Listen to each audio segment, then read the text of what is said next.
and welcome to the last session of In Dialogue Foundation Certificate Course in Dialogue Studies 2024-2025. Today we have the pleasure of having with us Dr. Kerim Balci, who would be speaking on Fethullah Gülen's peace projects. Dr. Kerim Balci is a Turkish writer in exile, journalist, academic, and human rights activist. An aspiring lawyer, he is currently doing his LLM from Leeds Law School and working at London Advocacy as Chief Communication Officer. In the past, he was the editor-in-chief of Turkish Review, a bi-monthly journal. Dr. Balci was a frequent columnist in today's Zaman and Zaman dailies before they were closed down by the Turkish government. Dr. Balci is a Middle East and radicalism expert and has completed his Ph.D. from the Durham University of the UK on Bakhtinian approach to interpretation of Muslim holy texts. A member of the Fabian Society, IPG, steering committee, he regularly contributes to the Center for Hizmet Studies.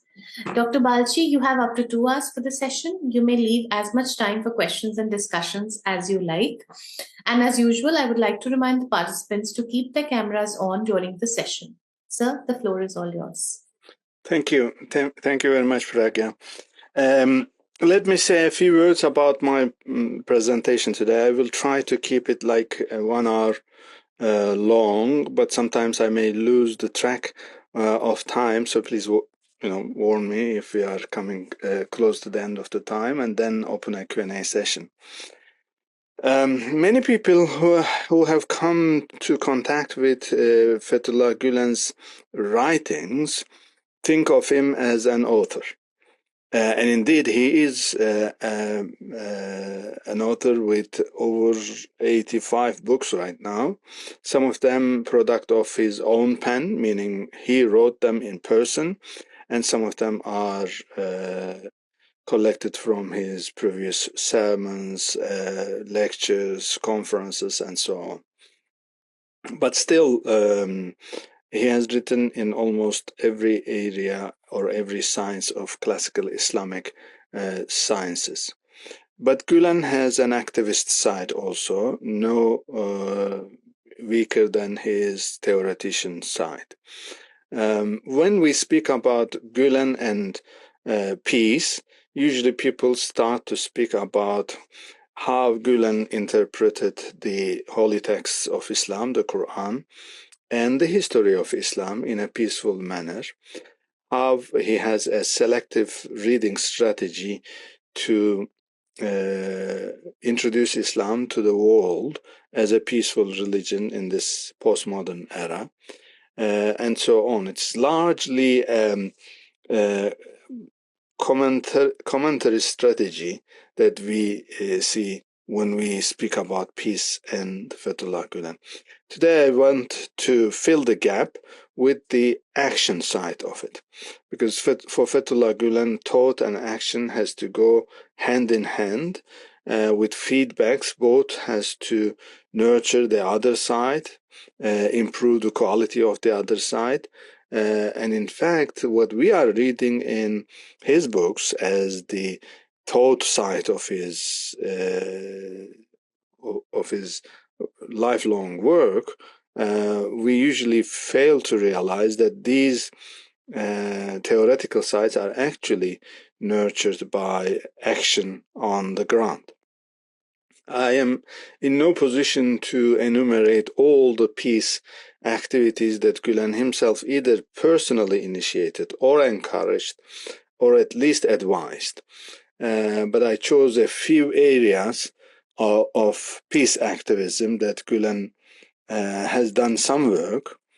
Already in my introduction, as Pragya read, you realize that something happened back in Turkey in 2016 that actually cut many of the Gülen movement projects off.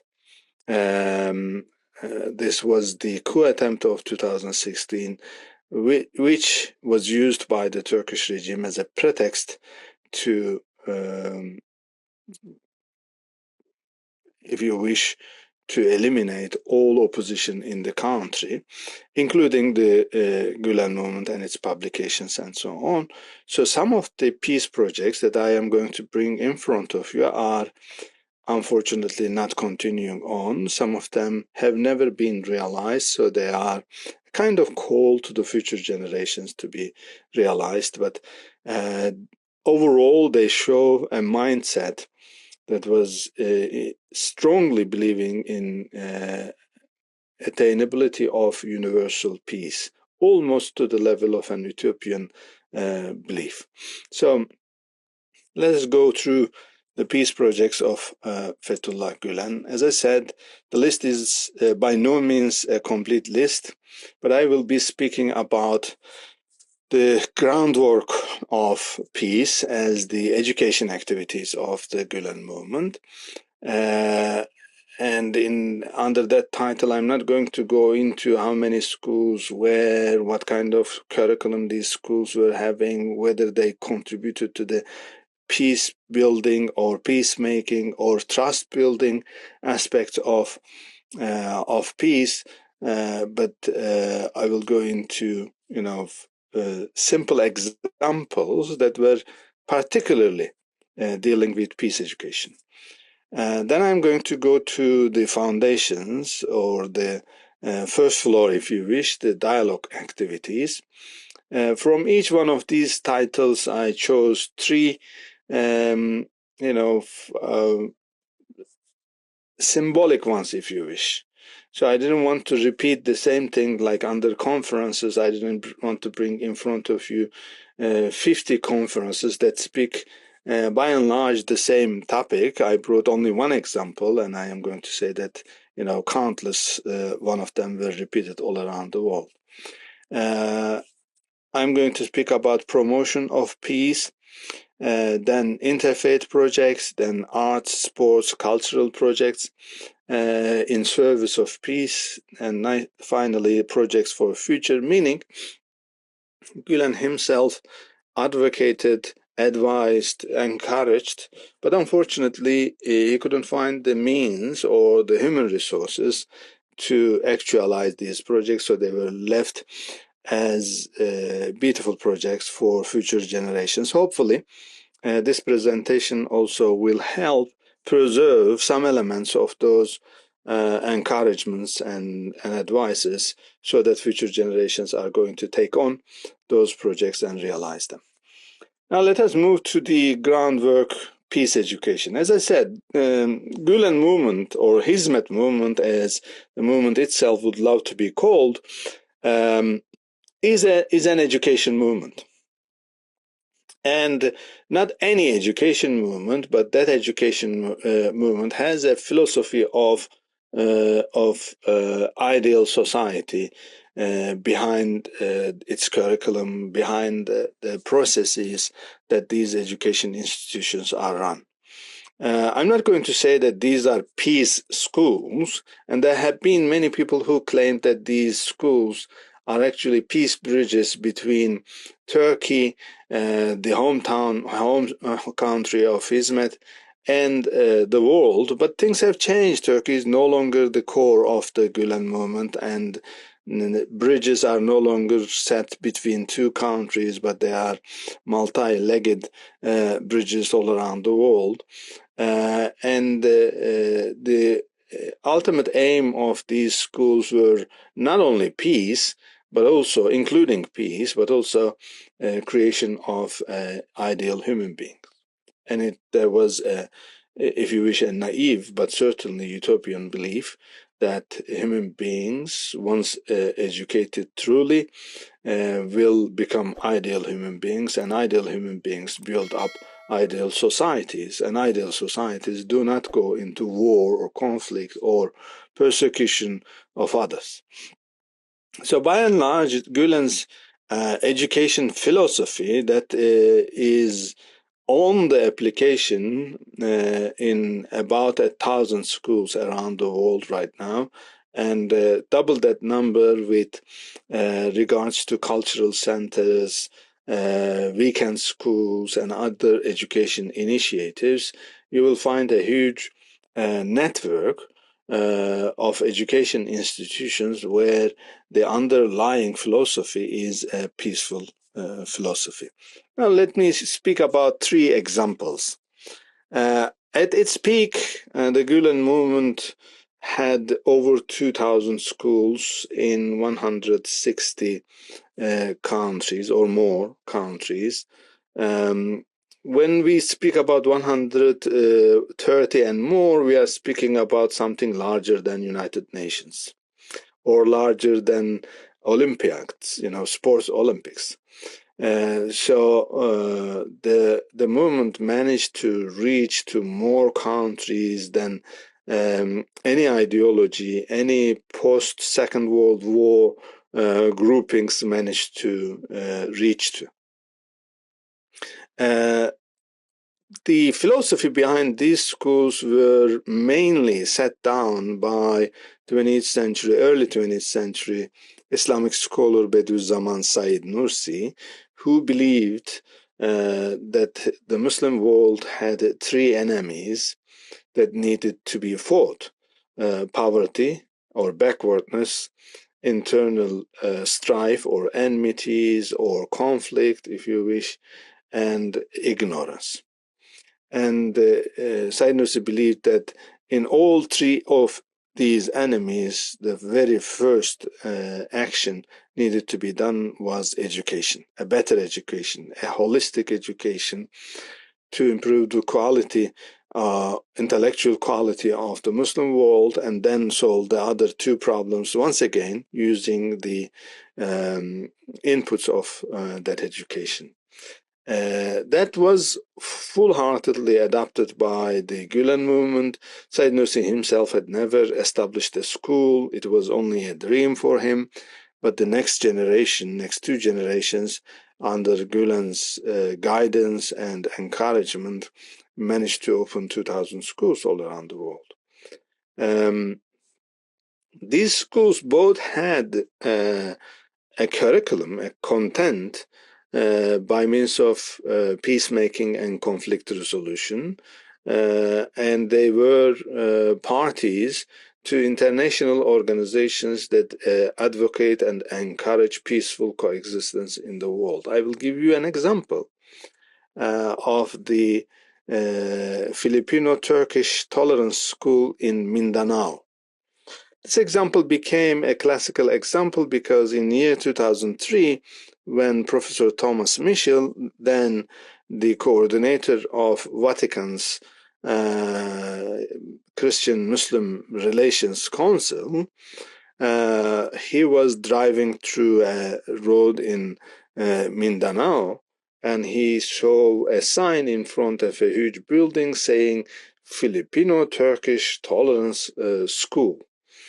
And he remembers that occasion, and he said he was not only shocked to see anything Turkish in Filipino, but anything tolerant was also something new for him in a country where at that time there were all kinds of kidnappings, guerrilla warfare, armed conflict, and so on. So he couldn't stop himself from going into the school and asking people, what are you doing here? And he asked them whether this is a school for Turks living in Philippines, and they said, no, this is for all Filipinos. And he asked them, what do you mean for all? Meaning there are Christians and Muslims and others and so on. And they said, we have children from all the communities of Philippines. And he wrote in an academic article saying that there in the heaven of peace, children, kids of fathers and mothers who were still fighting with each other were actually playing with each other under where love, concern, and success met under the Tolerance School.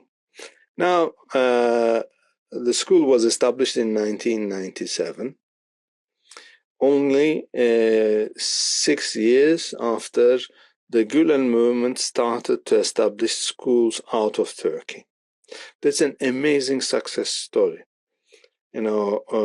yes, in this modern age, postmodern communication craze, we are seeing a new startup starting business, and within days it becomes a global business and so on, like ChatGPT, for example. But back then, particularly in an area of education, outreach to even island nations within 6 years by an organization which lacks financial means to open 1,000 schools in 10 years. The number is huge, and the expansion was huge also. Despite that, these schools continued to be some of the best in the countries they were open. Not all of them are operative nowadays because of the persecution going on in Turkey. Many Muslim countries opted to cooperate with the Turkish regime instead of continuing on hosting the Hizmet schools, and some of those schools were forcefully taken away and given to the Marif Foundation of the Turkish government. As long as the schools continue on, if the education principles do not change radically, there's not a huge problem from the point of view of the Gülen movement. As long as the children do not lose years and quality, that's fine. But unfortunately, some of them didn't manage to keep the quality as it was. Teachers are no longer staying in the countries that the schools were opened. They are turning back to Turkey or to other countries from where they are coming. So a continuing communication with the children and their parents is no longer achievable in those schools. But I'm not going to lament for what has happened in the past, but it's a good example of how a school can actually be a peace school, because the atmosphere is inclusive.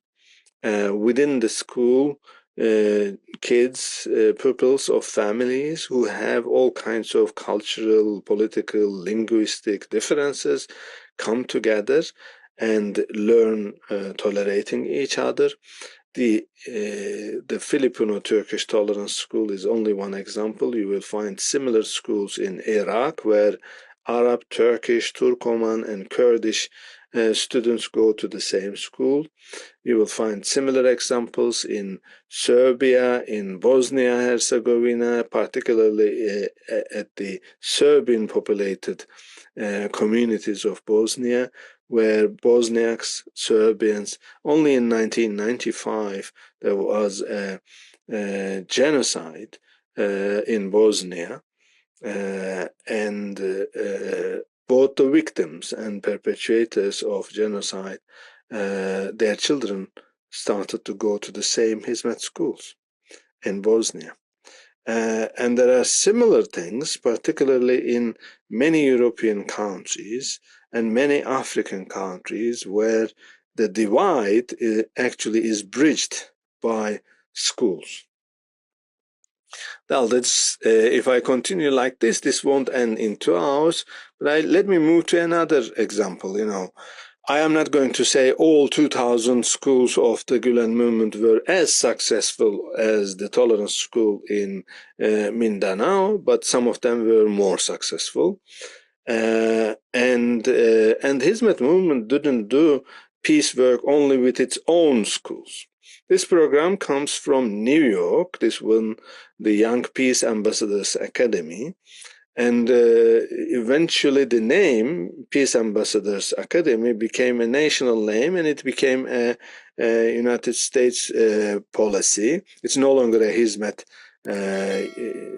only project, but in New York City, the project was run by the Writers and Journalists Foundation of Hizmet movement, and Gülen himself was personally involved in encouraging this. In 2015, all 5 mayors or governors of the boroughs of the New York City endorsed this 6 weeks long academy program where the students from New York City high schools were trained about peace, leadership, global issues, and mainly the teachers of these 6 weeks long study sessions were diplomats from the United Nations, because the Writers and Journalists Foundation at that stage was a member of ECOSOC, a standing member of United Nations Economic and Social Committee. So by that outreach, they were able to invite delegations, members, diplomats from the United Nations to New York City schools, where students were trained for leaders of peacemaking. The project continued for a few years, and it still continues on in various cities of United States, where Hizmet-linked schools are doing similar leadership courses. Now, I'm going to speak about, as a general category, about conferences and case studies. Particularly, I will advise you, for those of you who want to read more about, on the hands action projects about peace building. This one was published in 2018, although it is based on a conference that took place 5 years ago in Washington, D.C., with the same name, the Hizmet Movement and Peace Building. The edition was published with Muhammad Abu Nimer. It's a huge name on Muslim-Jewish relations for the Middle East, peace building in the Middle East, particularly between Israelis and Palestinians, and Timothy Seidel.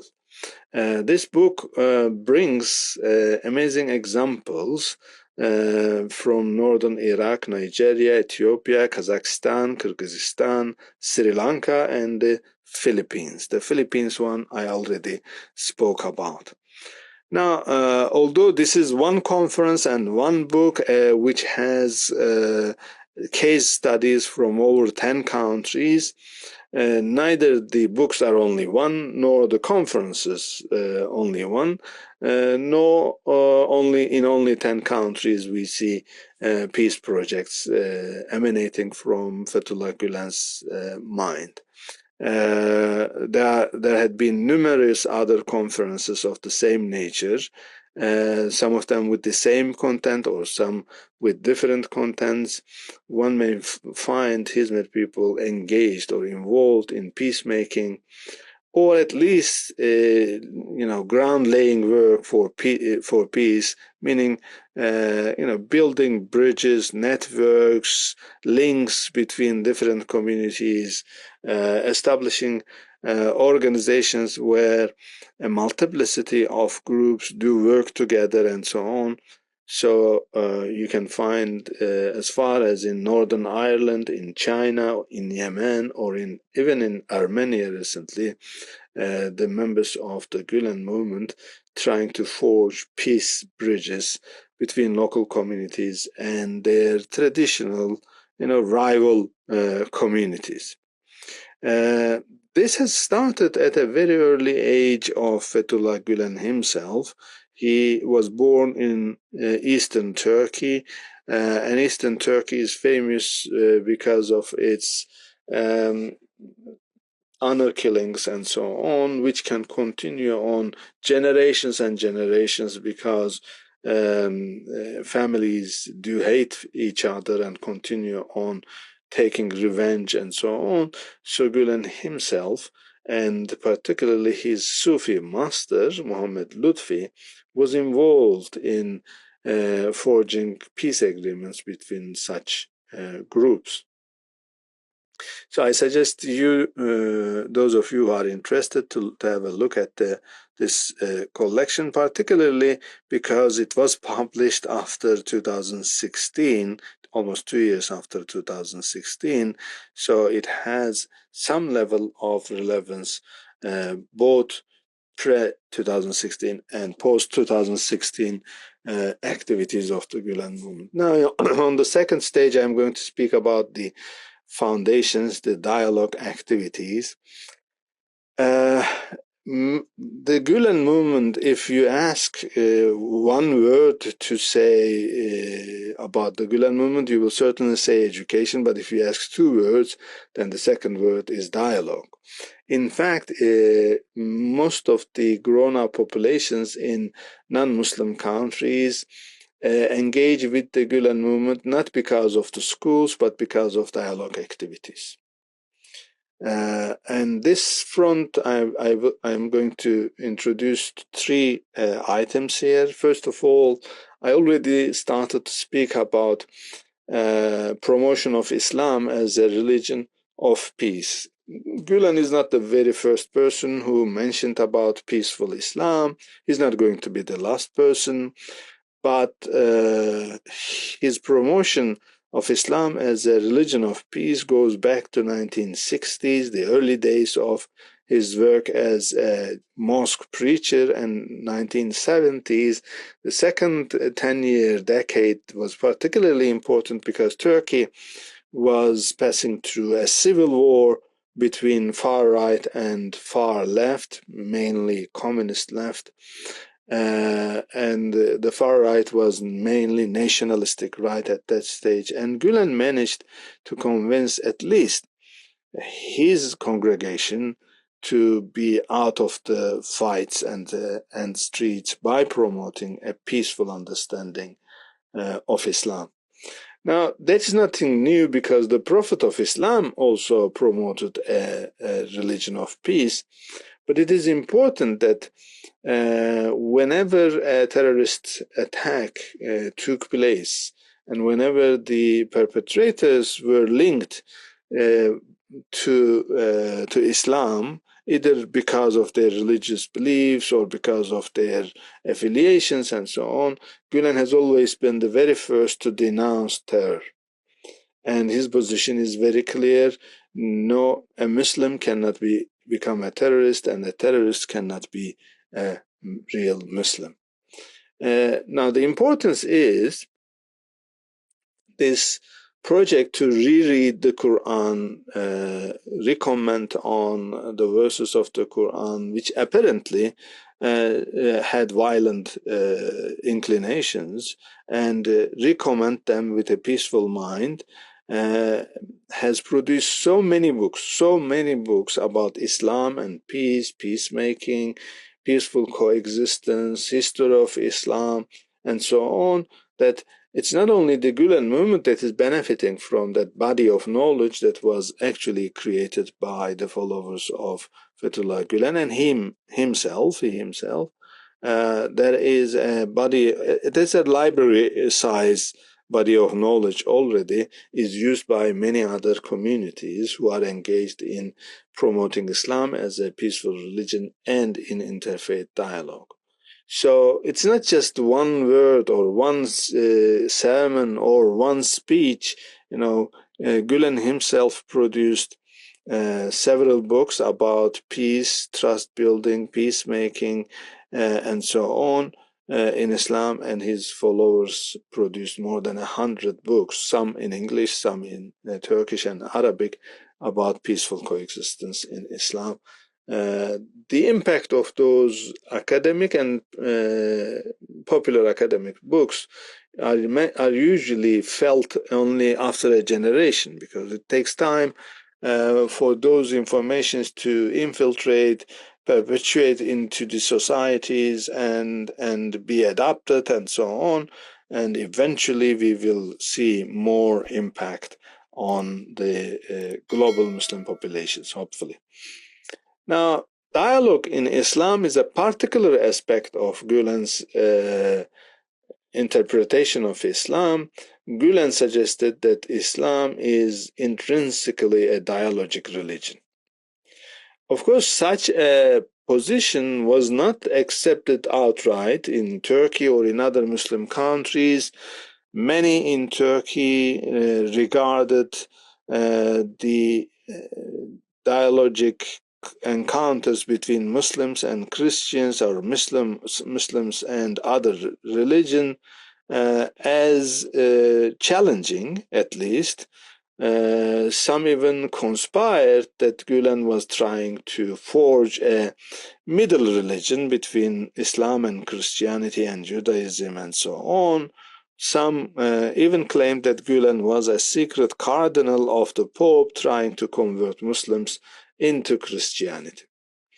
Now, I am mentioning these not because they are valuable information, but because it shows the level of courage needed to launch such a project. And Gülen was courageous on that.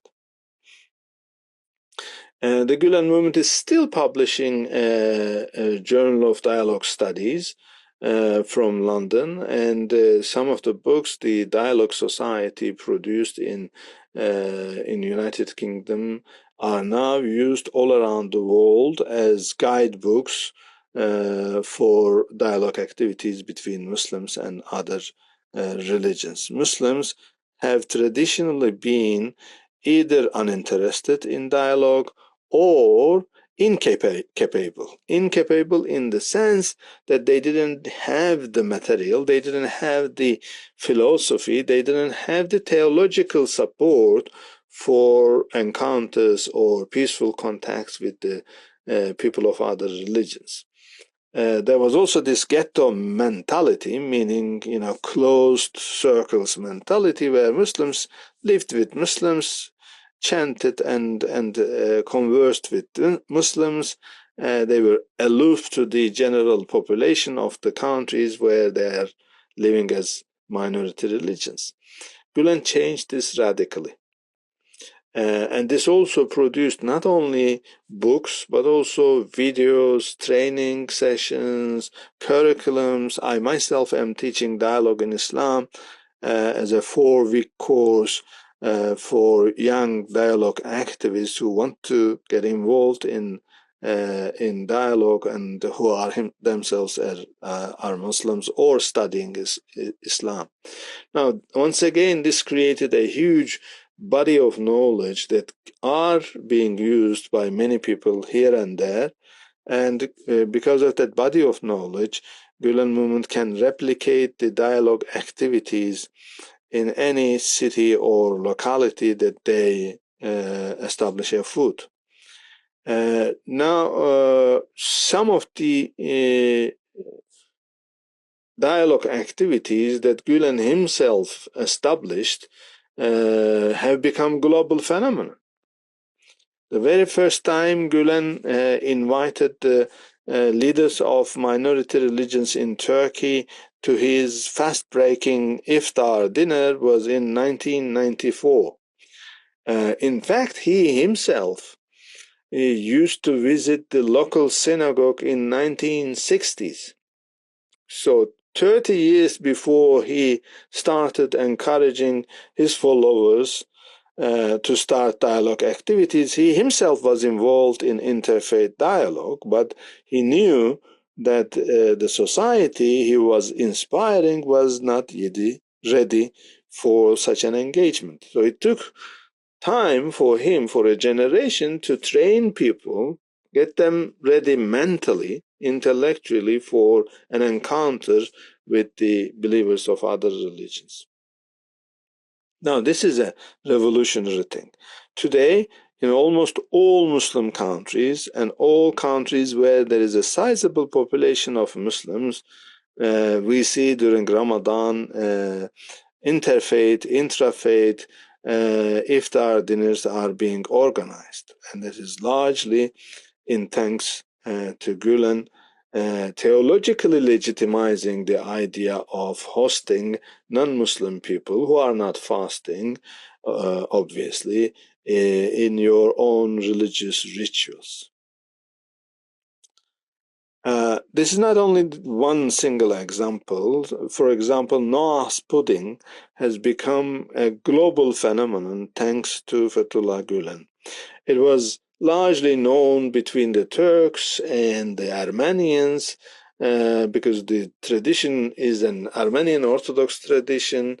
The Noah's pudding is very similar to granola bars, but it is juicy, and it has a tradition going back to the flood, the big one, Noah's flood, and so on, and it united for centuries the Armenian and Turkish communities which were living side by side in Anatolia.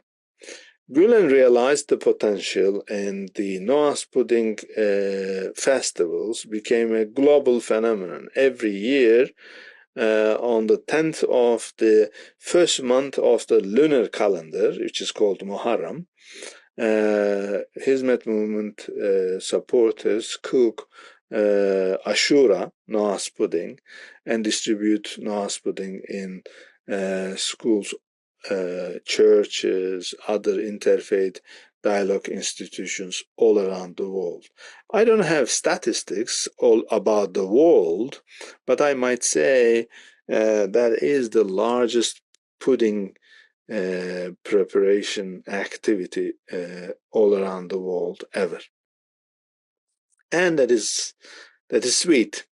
Particularly in the United Kingdom, a group of young dialogue activists have turned Noah's pudding as a sociological metaphor, and instead of using the term melting pot for creation of homogeneous society out of heterogeneous groups, particularly immigrant groups, instead of using the melting pot, this is French model, or salad bowl, this is the American model, Hizmet has been promoting Noah's pudding as a sociological model for identification with the host society without losing your own identity.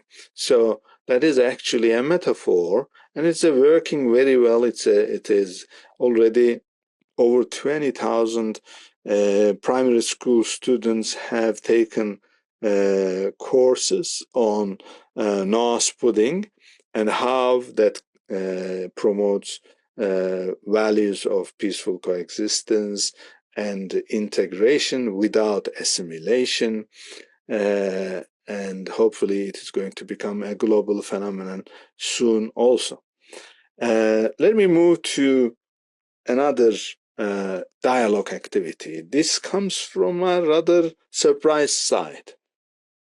Trade bridges.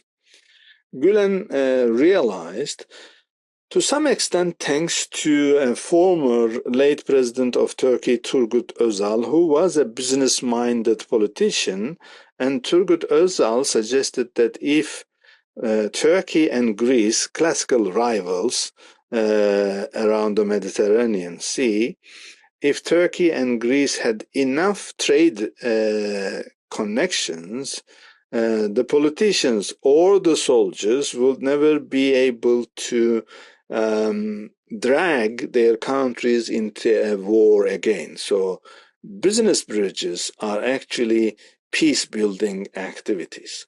So seeing that potential in business relations, Gülen encouraged establishment of business associations all around Turkey first, and then around the world, and then encouraged these associations to establish business bridges or trade bridges, whereby businessmen from Turkey and other countries come together, sign deals, and so on.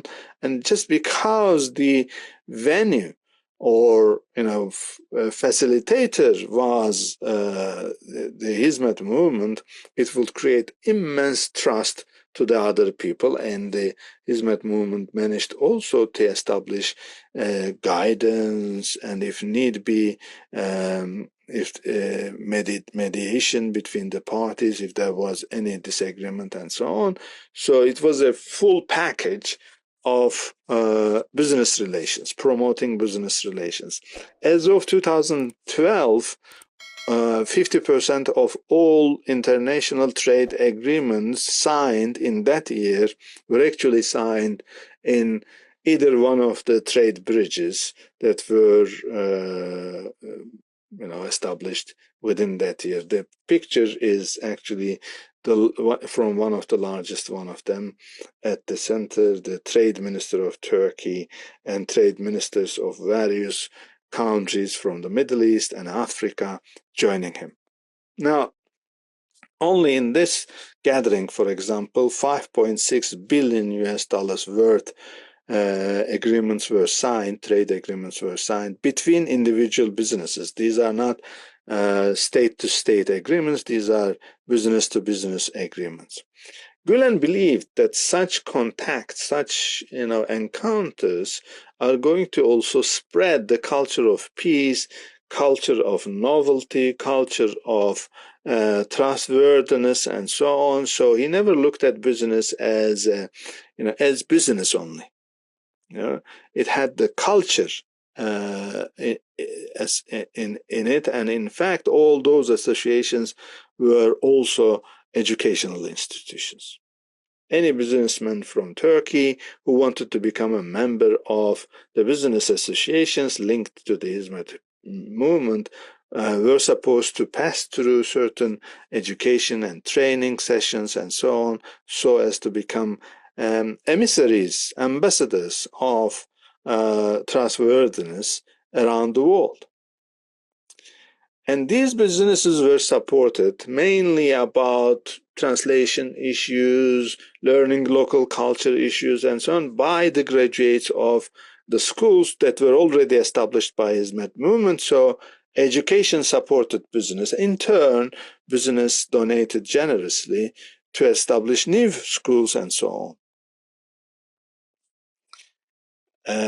By time in 2012, this was one of the last trade bridges established. Later on, the government started to keep a distance to the activities of Hizmet movement in Turkey, but Turkey had become a hub of peaceful business.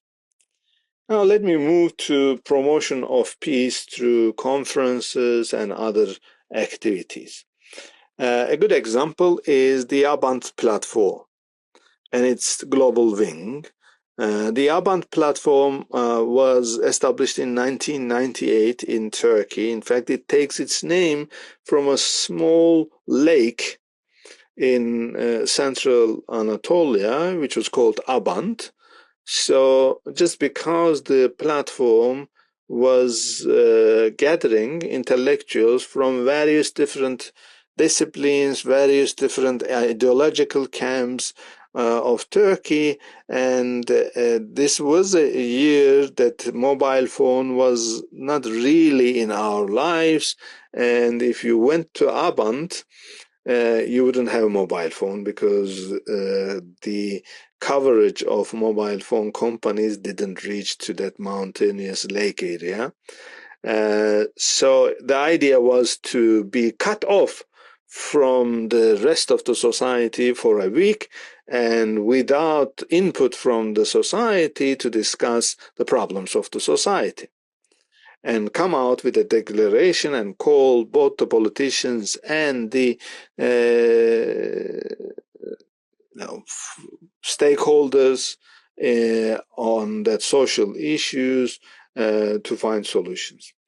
So many people who were from different rival camps of ideological groups, communists, left-wing socialists, right-wing, Islamists, nationalists, came together in Abant platform. Overall, in its 34 seatings up until 2016, the Abant platform brought together over 2,000 people discussing major issues of Turkey and later on of the world. Until 2006, it was largely an in Turkey and about Turkey gathering, but from 2006 onwards, every 2 years, there was certainly a global Abant. In 2006, they went to Paris to speak about Turkey's membership bid for the European Union and the problems of European Union's further integration into a single state. In 2009, the Abant platform was in the city of Arbil, the capital of northern Iraqi Kurdistan, and the issue was the Kurdish problem, not only in Iraq, but also in Turkey, in Syria and Iraq. These problems are still the dominant problems of the region. Already in 2009, the Abant platform managed to create a roadmap towards permanent solution. Unfortunately, that roadmap was not followed. I was in that gathering in 2009. I remember the Abant platform suggesting and encouraging people, particularly journalists, to refer to Kurdistan with its official name as Kurdistan and not northern Iraq. And many people didn't want to use the term Kurd even because there was a total denial of Kurdish identity and Kurdish autonomy in Iraqi Kurdistan. It became a huge change because the Turkish president, Abdullah Gül at that time, next week started to refer to Kurdistan as Kurdistan. So the civil society, this time the Gülen movement, actually led the way of change of rhetoric about a conflict. Think of it, if we could manage to do the same in Israel and Palestine, Netanyahu wouldn't continue on speaking about Palestinian lands as West Judea and Samaria, but he would say independent Palestinian state. Okay, so that will change the rhetoric radically, and hopefully that will also create the trust building that eventually the sides will be able to refer to the other side with a name that the other side would like to hear. That's just a symbolic issue because that gathering didn't deal only with the name issue, but also with all other aspects of the Kurdish problem. In 2011, just in the initial days of the so-called Arab Spring, before it turned into an Arab winter, this time the meeting was in Turkey, but very close to Syria, and the topic was future of Middle East after the Arab Spring. In 2014, the meeting was in Addis Ababa in Ethiopia, and the topic was respect to religious beliefs, because Gülen himself wanted one Abant platform dealing with the rise of Islamophobia and xenophobia all around the world, and the gathering was meaningfully in the capital city of Arab League at that stage in Ethiopia, Addis Ababa. The last Abant platform was gathered in January 2016. The topic was the democracy deficit of Turkey.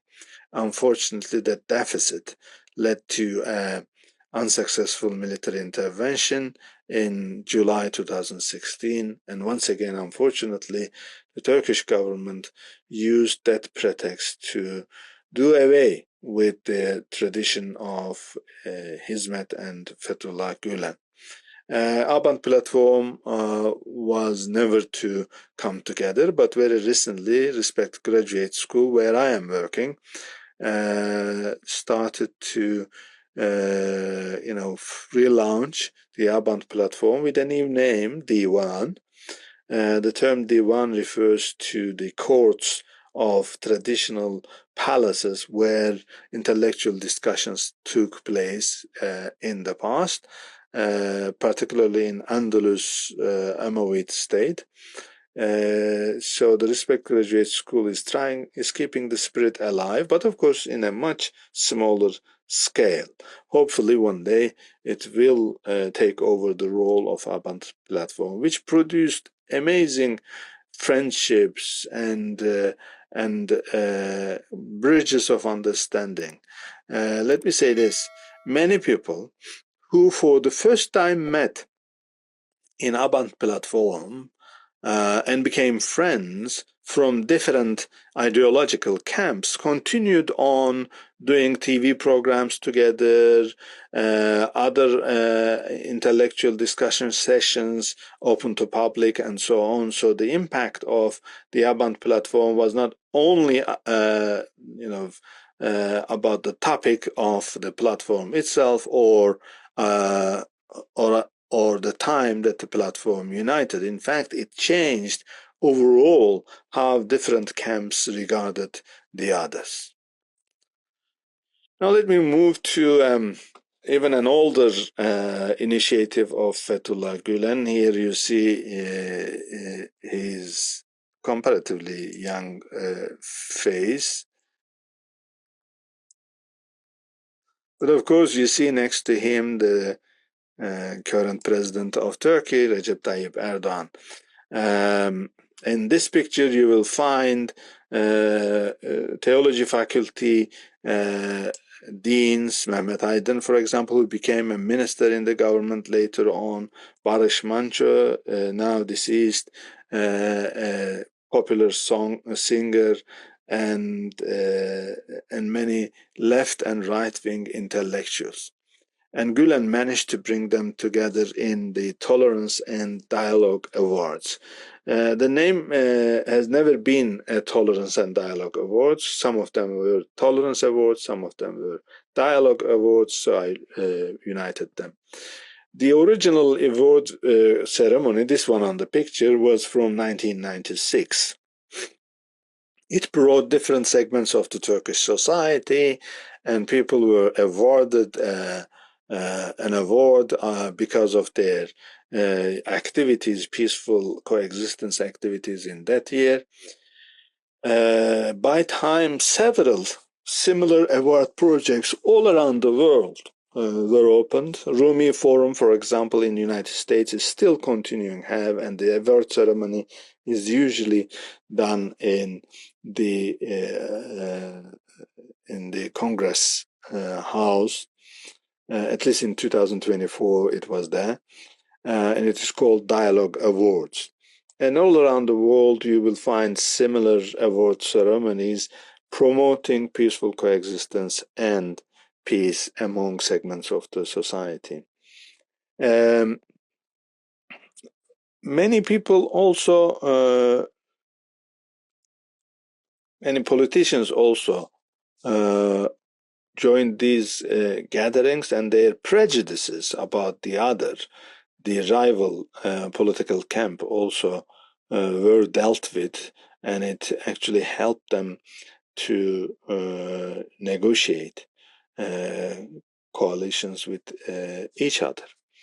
Now let me move to a grant program that Writers and Journalists Foundation launched in 2013. The program was launched in 2013, but the first one that gave the results was done in 2014. It was called Peace Projects Grant Program. In 2014, the Writers and Journalists Foundation invited peace projects from all around the world, and from 107 countries, 1,179 projects were sent. 10 of these projects were given an award, and 3 of them were provided a fund of $50,000. Now, more than half of that amount was personally donated by Fethullah Gülen.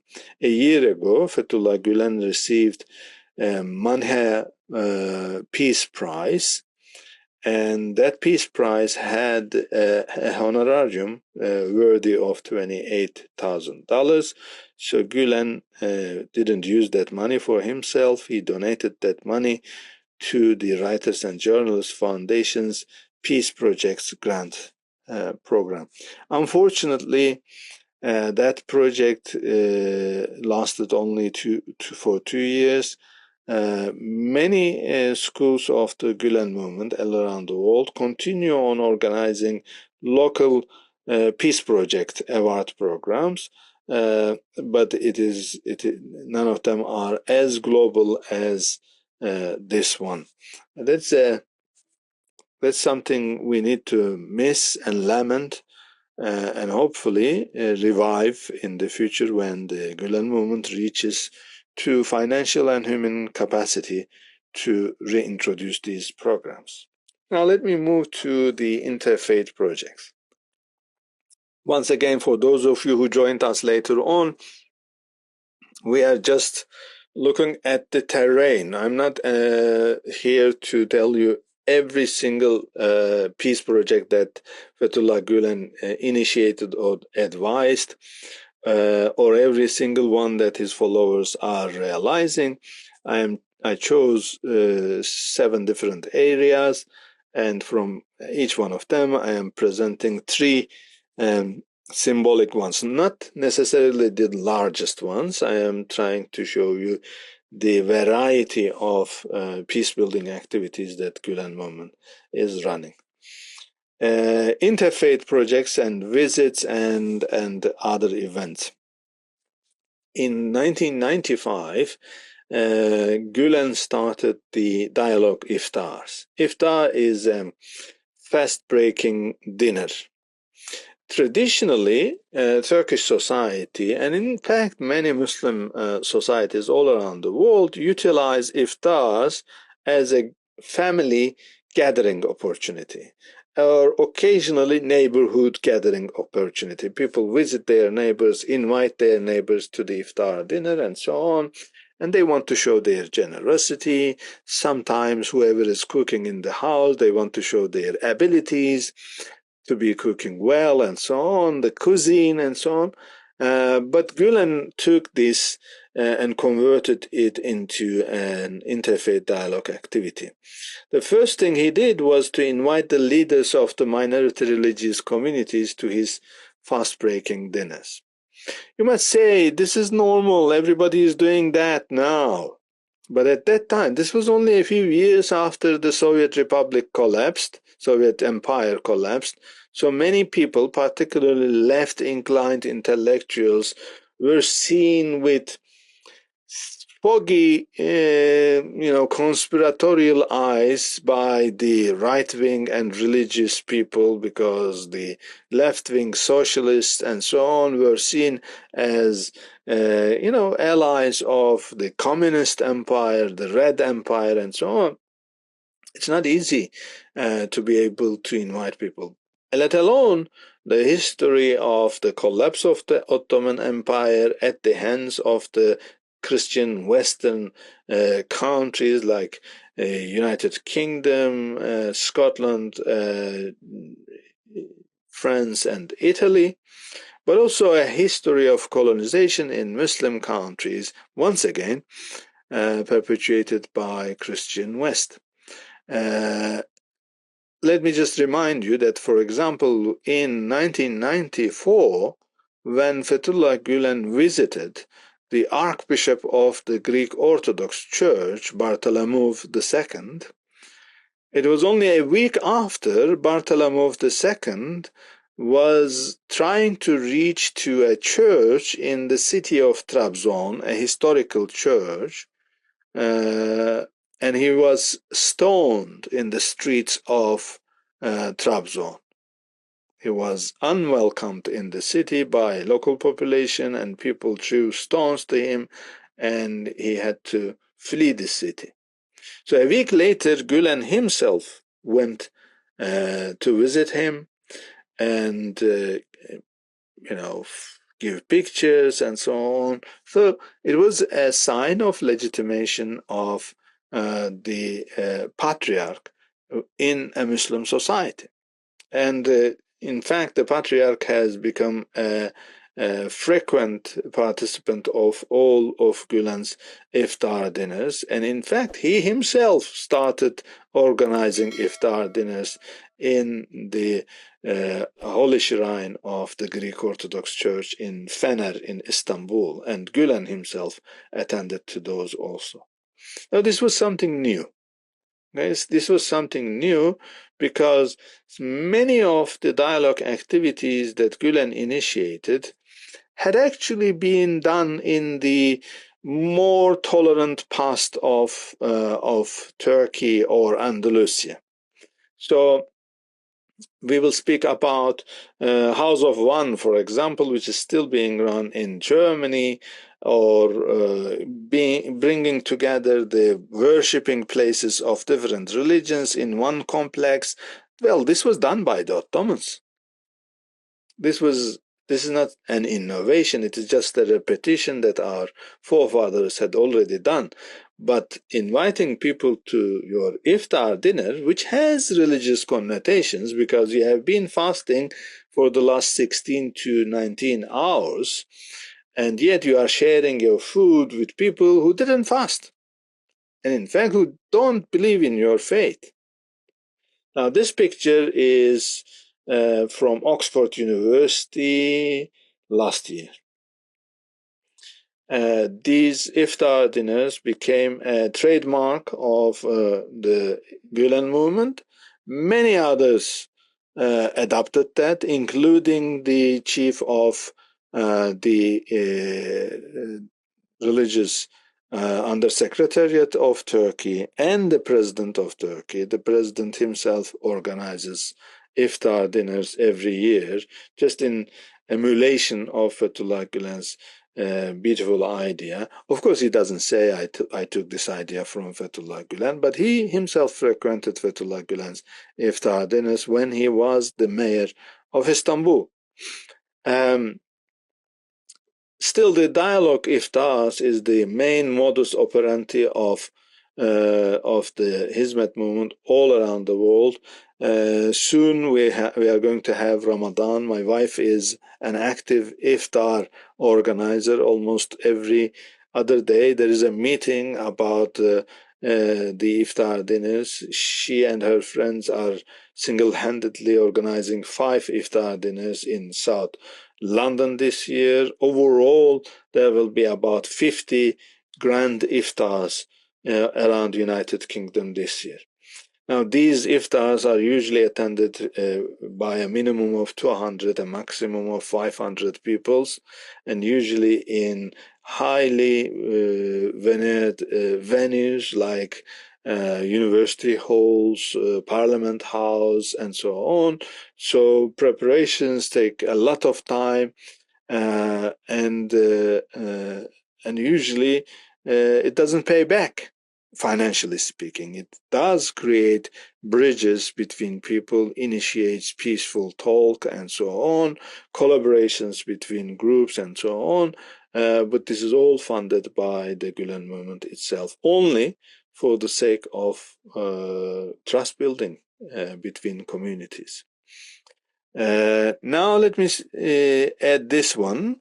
Recently, the Dialogue Society in London, and following that one, many dialogue societies, whatever their names, like In Dialogue Foundation, adopted a new project called Iftar Me.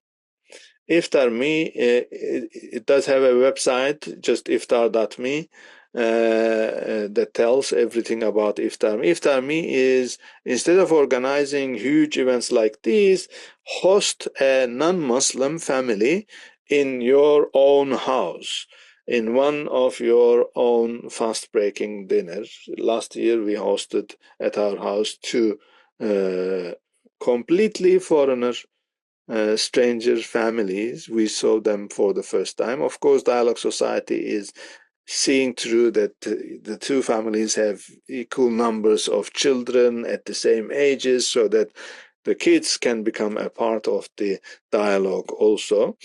And in the long run, these are going to have even more impact on the people, because both Academically and anecdotally, we know for sure that people hate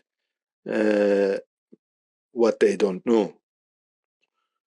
People who have a Muslim friend, they don't hate Islam. People who have a Jewish friend from among Muslims, they don't hate Judaism. So these contacts are actually quite fruitful. But it takes a lot of effort to ice break, convince people to enter to the house of others and so on. I remember when we moved to our new neighborhood 5 years ago, my wife invited 3 of our neighbors to an iftar dinner. They all came. They were all sitting in the same neighborhood for more than 10 years, but they didn't know each other. In fact, our next door and the next door met each other. Both of them were in the same street for 19 years. For the first time at our house, we were in the house less than 19 days. So it is the kind of dialogic spirit that Gülen imbued in his followers. The visit to Pope John Paul II in 1998, 9th of February, Gülen was still in Turkey at that stage. Actually, less than a year later, he had to move to the United States because the secular regime at that stage didn't want Gülen to be so influential on the mindsets of people. They didn't want religious people to be successful. Now, Gülen was himself invited by Pope, and he also presented a letter to the Pope about his future dialogue projects. One mentioned a joint theology faculty between Muslims and the Catholic Church. One mentioned a joint visit to Jerusalem. Unfortunately, this didn't materialize with the Pope. And one mentioned a special interreligious status given to Jerusalem as a peace project for future. I'm going to mention this one at the end of the presentation. Pope John Paul II was open to dialogue. But he was not the only man of religion that Gülen met. Gülen, as I said, met with the Archbishop of the Greek Orthodox Church, the Ecumenical Patriarch Bartholomew, and the Israeli Sephardic head Rabbi Eliyahu Bakshi Doron. Eliyahu Bakshi Doron passed away a few years before. And he hosted the leaders of minority religious groups, from the Armenians to the Jewish community, from the Assyrian to the local Jacobites and so on. Turkey is a rich country by means of various different religious groups, and Gülen was the very first person from within the Muslim religious segments of the society who was open, whose door was open to those people. These visits were symbolically important because they also showed to Muslim youngsters that it doesn't convert you to another religion. You just, by way of handshaking with the Pope, you don't become Christian. But the Pope knows a Muslim, and that is a win-win opportunity.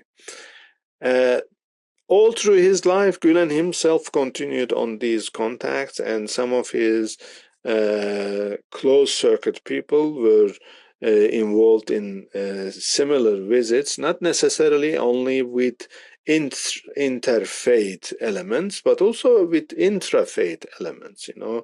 Both Gülen hosted many Muslim intellectuals from all around the world, and his students visited many Muslim theologians, scholars from all around the world, just to create intrafaith dialogue. Also, I myself was involved in a Sunni Shiite dialogue initiative for some time. I also, from the previous presentation, you will remember that I lived in Jerusalem for about 8 years and was involved in Israeli-Palestinian dialogue activities, which were inspired and initiated by Fethullah Gülen himself. But I'm not going to turn back to that one.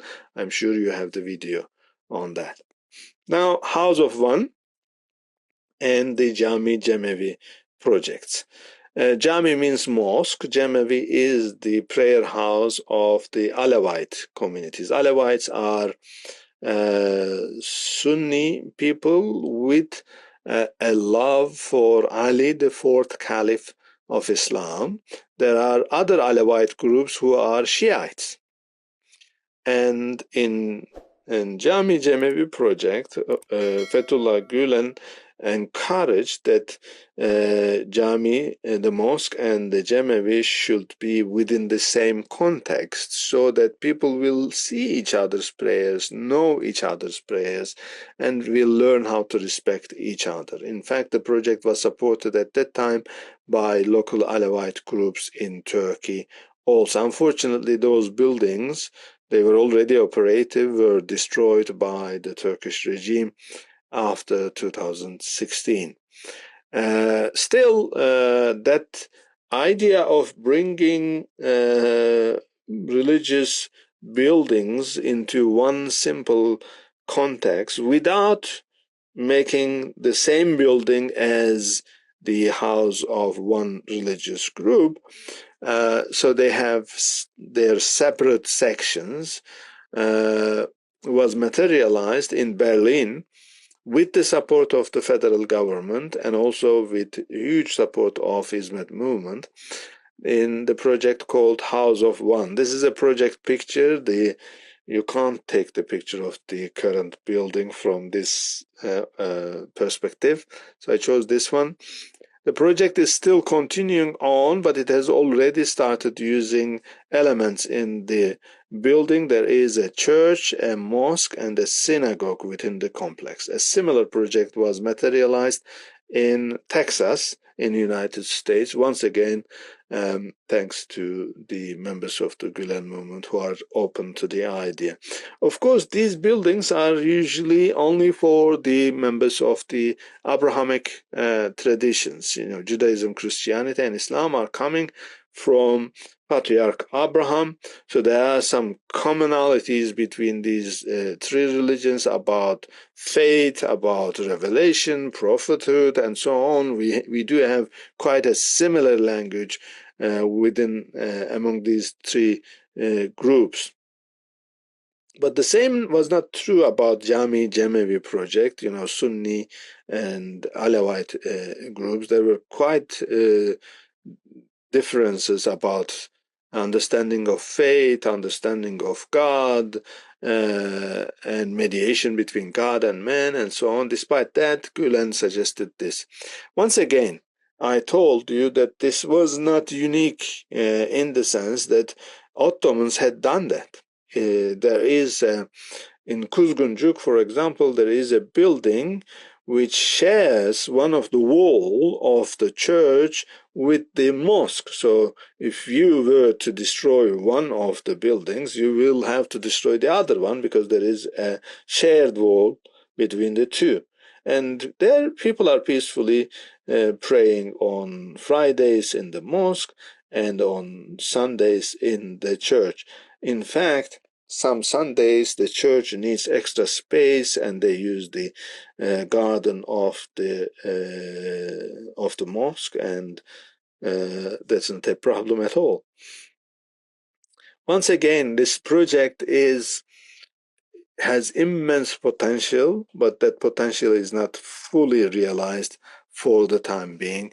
And it's not only a building, it's also a conference hall where all kinds of dialogue activities take place year-round. So such gatherings of House of One was a creative idea that only Gülen movement from within the Muslim groups were courageous enough to engage in. Now I have some culture, art, sports projects. I am already over 1 hour, so let me go fast. Most of you might have heard about the International Festival of Language and Culture, IFLC, Colors of the World. This one was first launched in 2003. At that stage, its name was Turkish Language Olympiads. And it was largely a gathering of students of Hizmet schools all around the world who studied an elective course of Turkish language and Turkish singing and Turkish folklore and so on.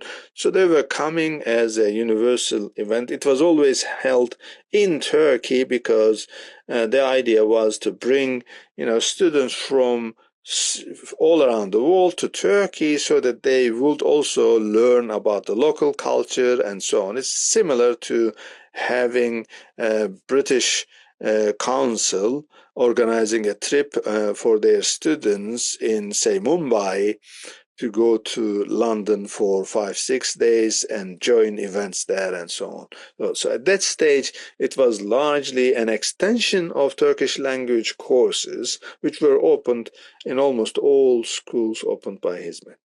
Now, those courses are no longer obligatory courses in schools, and also the festival evolved into an international festival of language and culture.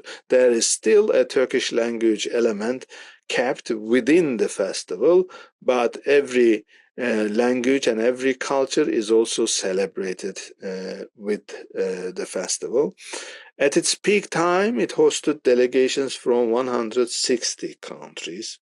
In fact, on that year, the Sports Olympiad Committee wrote to the Turkish Language Olympiad Committee and asked them not to use the term Olympiad in their name because they said, this name belongs to us, but your Olympiad is larger than our Olympiad already. If you continue on using this name, eventually you will be larger than the Olympiads and people will know you better than us.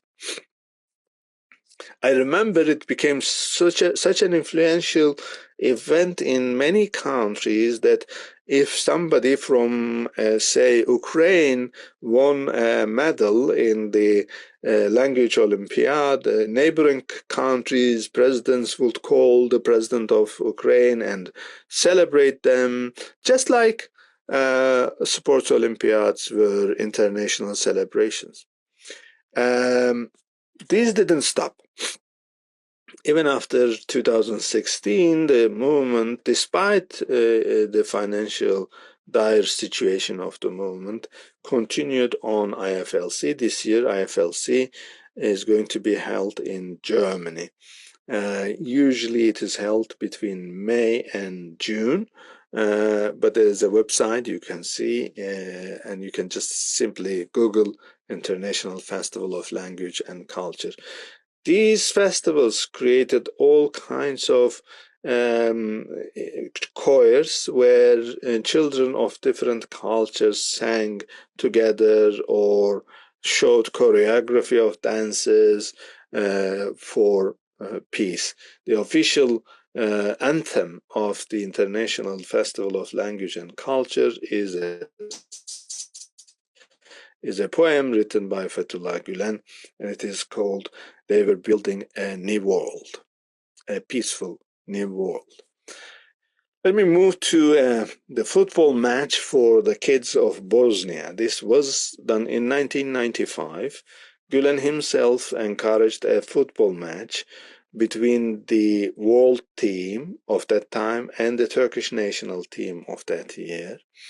The game was played in the famous Ali Samiyen Stadium, the largest stadium in Istanbul, the stadium of Galatasaray. And famous player Maradona accompanied Fethullah Gülen during the game. He was not able to play because of international restrictions, but he was in the stadium. And the income of the match, everybody paid for the tickets, the income was sent to Bosnia, and 2 schools were established for Bosnian kids. And it was only, during the war in Bosnia was still continuing on, and those schools are still operative in Bosnia. And even when the Turkish regime wanted to take over their management, the Bosnian government told them that when you were not here, Hizmet was here. When we were fighting the Serbians, Hizmet was here for our kids, for these schools, so we cannot give them to you. God knows what will happen in the future, because politics is politics. But still, this match, this football game, didn't only help Bosnian kids and create an image of peaceful intervention through education. As I said, in some of those schools, Serbian kids also are being educated right now. But it also made peace between the very game and the Muslim majority of the Turkish society. In my youth, playing football was seen as a sin in the conservative Turkish society, and Gülen actually broke down prejudices about a game. It is a British game, they say, but a Muslim can play a British game without any harm to his own religion. On the art front, Rise Up. You can find this the recordings of Rise Up on YouTube. Colors of Peace. This was a musical project to turn Gülen's poems and writings in Turkish language into songs.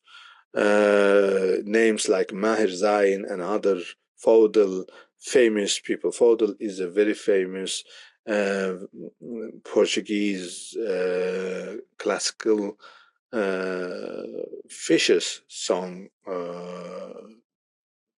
artist, and many other classical jazz, pop, flamenco, Indian music people joined for this one.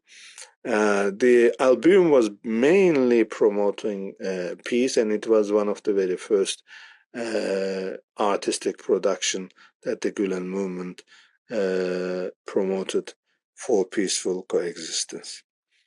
Now, I promised you to present 3 ideas for future meaning. Gülen spoke about these several times, encouraged them, but unfortunately he had no either financial or human resources means to realize them in his lifetime, so they are left to the future generations.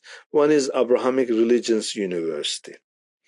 The idea was already mentioned to the Pope during the visit in 1998, and the idea was to establish a theology faculty where Christians and Muslims would study not only their own religious text, but also intertextual readings would be done. Many Hizmet people are involved in intertextual reading circles with Christians, not only the Catholics, but other Christian communities also. But these are not institutionalized schools, theology faculties, but Gülen had the idea of a theological faculty where Judaism and Christianity and Islam, the 3 Abrahamic religions, would be taught under the same roof. In 2004, there was a meeting of Abrahamic religions in the city of Mardin, and there Gülen sent a letter advocating establishment of an Abrahamic religions university in the city of Haran, where reportedly Patriarch Abraham was born. This is a Turkish belief. I personally heard Gülen mentioning this project several times, and many other people told me that they have heard Gülen lamenting that he was not able to realize this to his non-Muslim guests in later years in the US. Nowadays, Respect Graduate School is a future candidate for this one, but by the time he passed away, Gülen had already given up the idea of Abrahamic religious university, but he had started speaking about a common heritage of all world religions. So if you were to be asked to establish a university, most probably, then it would be an Abrahamic, no longer only an Abrahamic religions, but world religions university, including many Asian wisdom traditions. I have the free access to Jerusalem. I promised this already when I was speaking about Gülen's visit to Pope John Paul II.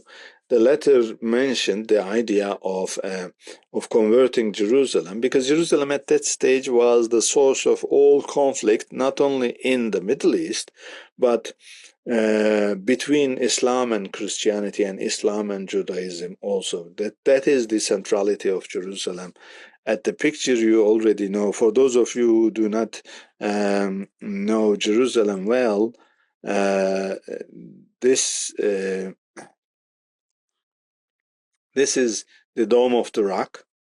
This is the holy site of Islam, and on the back, this is the Church of Holy Sepulchre. This is the most holy site of Christianity, and we can't see it here, but behind the wall down there, you see, this is the western wall of the temple. So there is the Wailing Wall, the holy site of Judaism. Within 1 kilometer squares area, the most holy sites of Islam, Christianity, and Judaism are standing side by side. That is an immense potential for dialogue, but also immense challenge of conflict. For the time being, the leadership at both sides is using the reality that we share the city to fight with each other. And Gülen wanted to convert that into a peace project. So he suggested that the city should become a universal city with no sovereignty given to any state, not the Israelis nor the Palestinians, but both sides would have a sovereignty on the city through their representation in the man of religion council to govern the city, and the city would be open, visa-free, to all believers of these religions, so that it will become a city emanating peaceful messages to the world instead of sending hateful messages. That project is for the time being, we need to wait for the war in Gaza to finish and then speak about that. The Peace Islands.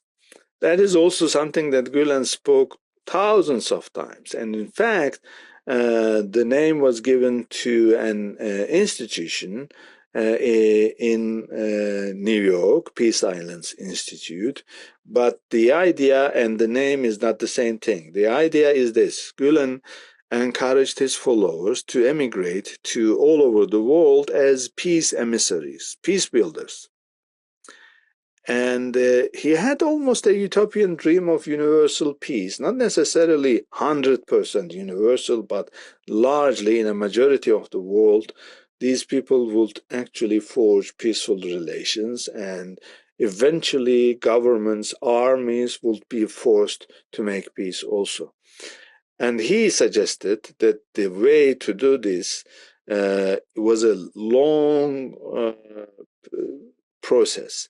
He said, will go to other countries, establish small communities, mix with the locals there, but within your own communities, you will set examples of peaceful coexistence, so much so that your neighborhoods will become will attract the attention of people because of their peacefulness, because of their tranquility, because of lack of any social problems, because of lack of any drug issues, and so on. So eventually, after 40, 50 years, they would come and say, what is the magic in this neighborhood? And then they will realize that actually it came here from abroad in the form of Hizmet people. And these neighborhoods in his utopian ideal was called peace islands. And as the numbers of the peace islands increased, he believed the world human culture would evolve into a peaceful culture. And he was hoping that other communities would emulate the Peace Islands project of the Gülen. This didn't happen because we didn't do what he encouraged us to do. But still, I may say, there is a potential in the dream. Thank you very much for your patience. I didn't realize this will take so long, but I hope you don't think that your time is wasted. Thank you, Dr. Balci. That was very enlightening. In fact, at In Dialogue, we do have some of similar. So we do have a lot of interfaith iftars, and we will be having one in the Ramzan in March, and we have all kind of all faiths coming in and joining us for the iftar. And also, we in the same dialogue studies program a couple of years back, we actually had students who were from the Kurdish city of Suleimania, and 3 of them had actually gone to Hizmet school. So we also have like a lot of participants from abroad who have gone to Hizmet schools, or at least are staying in Hizmet hostels. So I mean, when you said all of this, I could actually relate as to there's a lot of Gülen's vision behind the initiatives that Behzad tries to create here in Delhi and in India, and then I work on the similar operations. I'm the more operations person. He's the more strategy part. So Behzad is a small Hoca Efendi, small Fethullah Gülen, yeah. He has the same mind looking at the events. Yeah, he's relentless, things. Yeah. I mean, he'll always find something to kind of work on, and then once that is done, then he's immediately looking for a new project. So this entire spirit of, I would say, the Hizmet movement is there very much in the entire In Dialogue Foundation. The entire building where we have and every person is like immersed in it. So thank you for sharing that. I could relate to a lot of these.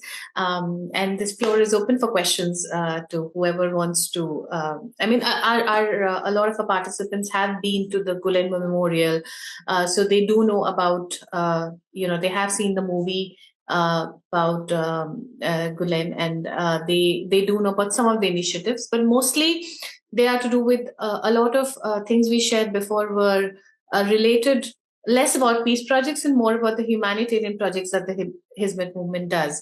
And this exactly is a slightly different angle where you're only focusing on the peace part and interfaith part and just general peace and understanding between people. So thank you. There's a lot that even I did not know. So I'm very glad you spoke about all of this. Okay, so please everyone ask question. Dr. Balci Dr. Solomon is already there. Go ahead, Solomon. An idea that keeps on germinating in me is to invite people of like-minded nature to live together for a period of 3 days, 4 days, as part of the building up of interreligious group. Of course, peace islands is all very very Ethiopian in a way, Ethiopian dream, and I think we must aim at it. In fact, Father Stan Swami, at the end of his life, he had suggested, Stan Swami was one of the Jesuits who was arrested by this government, and he died in the hospital. I don't know him, but he had suggested, and I was with him actually. But I have been thinking that I think we must create at least 2 days or 3 days of sort of living together. So, well, actually, as a journalist, if it is possible, In Dialogue Foundation, can we invite all our students now who are working, who have joined this group, to live together for 2 days in Delhi or anywhere? It will be sort of a good winding up of the course, like. Yeah. Thank you. Uh, That was uh, really inspiring. Thank you, Solomon. There are some initiatives which were normally only inner Hizmet gatherings in United States.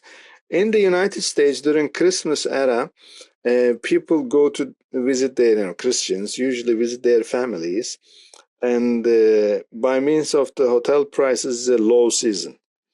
So you can hire a hotel very cheap during Christmas. So Hizmet movement utilized this, and they are hiring, complete hotels for about 10 to 15 days. And the Turkish community, with their children, families, and so on, come together for book reading retreats. It's a very common thing, and every year I am trying to travel to United States during Christmas era to travel through those camps or retreats and make speeches about Gülen's writings and so on. But in the last 2 years, they started inviting their partners in dialogue to these book reading activities. So I was in California 3 years ago. There were Christian pastors who participated. They were reading their own books, and in the spare times they were spending time together. Their children were playing with the children of Hizmet people and so on. So it was a huge family endeavor. It was not just a grown-up coming together. So I think that is already a first step. But why not? In Dialogue Foundation can initiate something, and it can turn into something global. We might also ask people to leave their mobile phones aside before coming in, so that cut off from your world for some time, and be in need of others, not just that you want to be there, but also you will enter the shoes of other people so that you will spend the time together. In fact, academically speaking, there had been occasions when I participated with Jewish and Christian participants, mainly on Palestine issue, and we usually stayed together for 3 days. And the friendships that we forged on those incidents have become lifelong friendships, despite our differences. I have Jewish friends, Israeli Jewish friends, who are radically anti-Palestinian, but a good friend human-wise. Because we spent time together in a conference and we managed to speak and we managed to find that there are similarities. Yeah, there are radical differences between us, and I cannot agree on those issues, but we can still find some commonalities, and eventually those commonalities will hopefully evade the differences, and we will have a next generation people who can talk together. Yeah, that can actually be a good idea.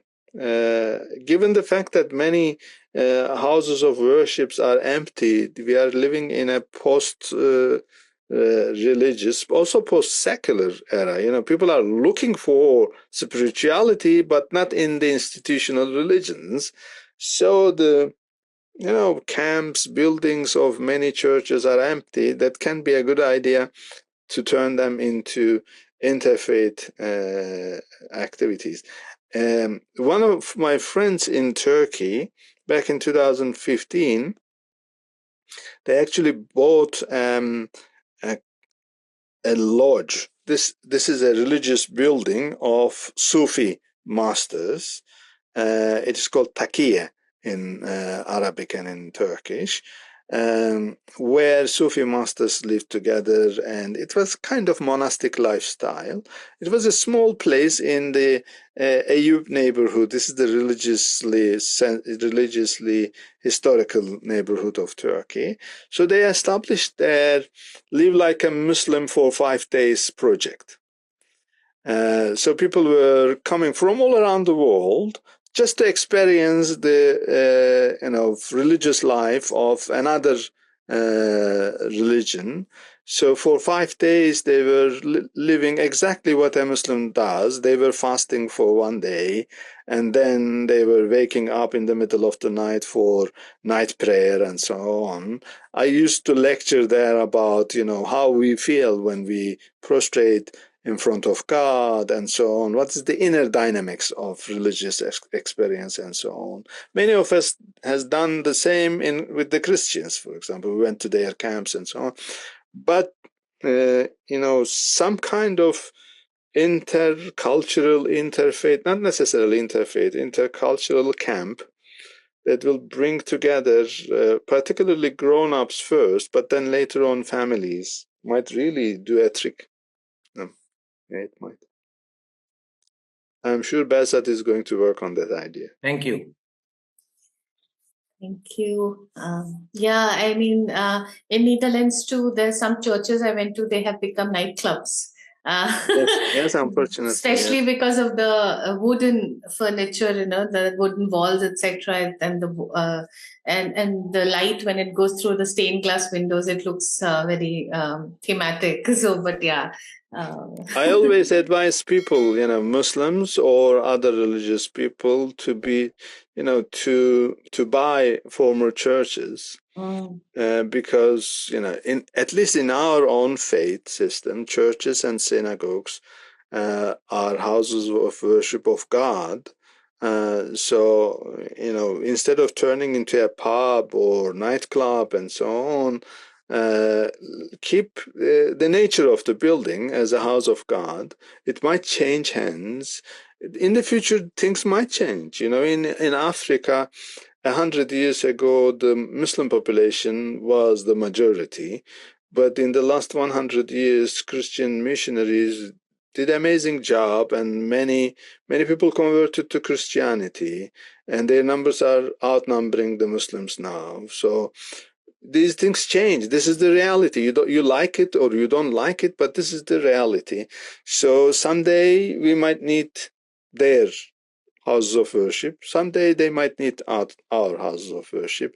And if we want to turn this world into a paradise, instead of just going to paradise in the hereafter, we want to turn this world into a paradise, then that might be a good idea to preserve, the heritage of other religious traditions.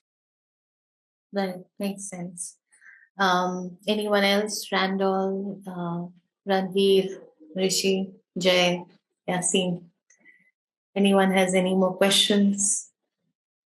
I think our participants are so well versed with the Gülen, with the Hizmet movement. Sorry, Fethullah, Khoja would have been very angry with me for calling it the Gülen movement, but it just comes. Yeah, with the Hizmet movement by now, that they're quite familiar with how things are. Good. Yeah. Okay. Then it's a good time to finish. I wish you all the success. If this is the last gathering, I hope Bazat is providing a certificate of participation, and I'm sure he's going to invite me next year when you are organizing a similar thing. If Solomon, you are going to organize a camp or something, I still owe a visit to India. I would love to. Sorry, Dr. Balci, Ranveer has his hand raised. And Yes, before Ranveer asks, I'll just take a moment and I'll just say that, it's always very nostalgic to finish up a course, because I'm not going to meet the participants for like twice in a week. And every participant tends to get so much width of the questions they ask, their personalities, it remains etched with me, and it keeps me going. So I personally want to thank each one of you for giving me a different perspective than what I held before this batch started. So that's just a thank you to everyone. And Ranveer, you can ask a question. Yeah. It may make a sense or it doesn't make a sense, but just it came to my head. Within the Hizmet movement, just by replacing I and E with a A, and it became a hazmat. So hazmat suits are just for when we deal with some hazardous something, so we just protect with those hazmat suits. So I was thinking, see, how important it is to reduce oneself, just removing I from that, and just becoming something which doesn't have that uh, that ego within that, and just replacing it with just A as an alphabet. So I think that Hizmat movement is also holding the same kind of spirit, that we also need those kind of protective cover to just within this humanity, and particularly during all these testing times when it is just so many different challenges, even to just uh, to say many things, to have that kind of solidarity, which is a dire need at this moment. This is a very difficult time across the world. I completely agree. I completely agree. And, many people feel threatened. According to your own political position, we usually think of the other camp as problematic. But when we enter into the other camp, we realize that they feel threatened about their family, their culture, and so on. And then suddenly you realize that actually you share something, fear. We do share fear about our futures and so on. And actually on that, we can cooperate. Hizmet has at the very basis of its philosophy the idea to prioritize happiness of others on our own happinesses. It's a difficult phrase to translate into any other language, but the motto of Hizmet is in Turkish, yaşatmak için yaşamak, meaning to live in order to let others live. But the nuances are lost when you translate it into English. The idea is prioritization of the happiness of the other. In fact, the idea is not to think of others as not me. Others are actually a part of me because I make myself from constituent elements I took from others. I am a construct made of others. I'm not. I cannot otherify the others totally. This is at the philosophical basis of Fethullah Gülen's thought, and that certainly puts service to the other, help to the others, protection of the others in the core of his method. I completely agree. Thank you very much for such a wonderful talk. Thank you. And Pragya, with your permission, I'm leaving. Yes. Okay. Thank you, Dr. Balci, for joining us. We're very grateful that you could take your time out and tell us all about the Hizmet's peace projects. Thank you. I already sent the PDF to Bahzat because this chat box didn't let me post it, but I'm sure he's going to share it with you. Yeah. Thank you. Bye-bye.